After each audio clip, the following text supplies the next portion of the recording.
Welcome everybody to BuildSteel. I'm here in Louisville, Kentucky at NASCC with Dr. Cara Peterman, University of Massachusetts Amherst. So welcome to Louisville. Thank you, Marco. It's good to be here.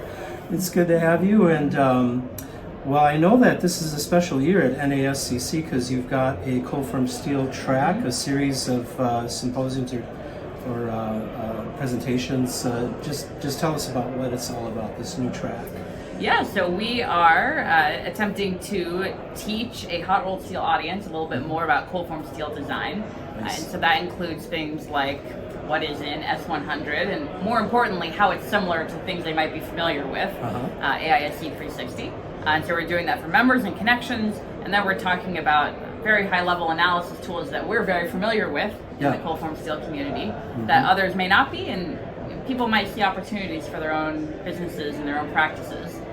We're covering recent research, we're talking about diaphragms, so we're giving the hot rolled steel community a taste of everything that we do and everything that we're good at, and showing them the vast potential in cold form steel design. Very nice.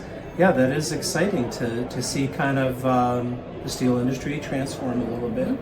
Another area of transformation is in standards. And recently, of course, we've had the transfer to SFIA, Steel Framing Industry Association, steel framing standards, some test standards. So what do you think about all this and where it's leading? Just give us a little take. Yeah, I think SFIA are the framing people. And so if I think of anyone who should be having their hands in the framing standards, that's who I want involved. I know this is a new role for SFIA, doing standards writing and maintenance, but I think all the right people are there and the expertise is in the room with us. And so I think it's a time period of vast potential. Very nice.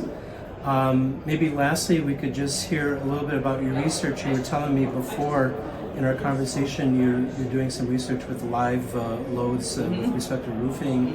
How might relate to our industry? Could you tell us a little bit about that? Sure. So this is a project looking to find the source of roof live loads in low slope roof buildings, and a lot of us are familiar with the specifications and provisions in ASCE 7 that just slap 20 PSF on all roofs for live load, and that number actually doesn't come from anything. And that's pretty uncomfortable for a lot of people to realize that our load standards are oftentimes not as quantitatively determined as we might like. And so we are trying to dot the I's and cross the T's on that number and see if we can tweak it a little bit. Excellent. Well, it sounds like the perfect thing that needs to be done. Yep, absolutely. Well, thank you for spending time with BuildSteel, and we really appreciate having you with us, Dr. Peterman, and have a good rest of the conference. Thank you, Marco. It's been a pleasure.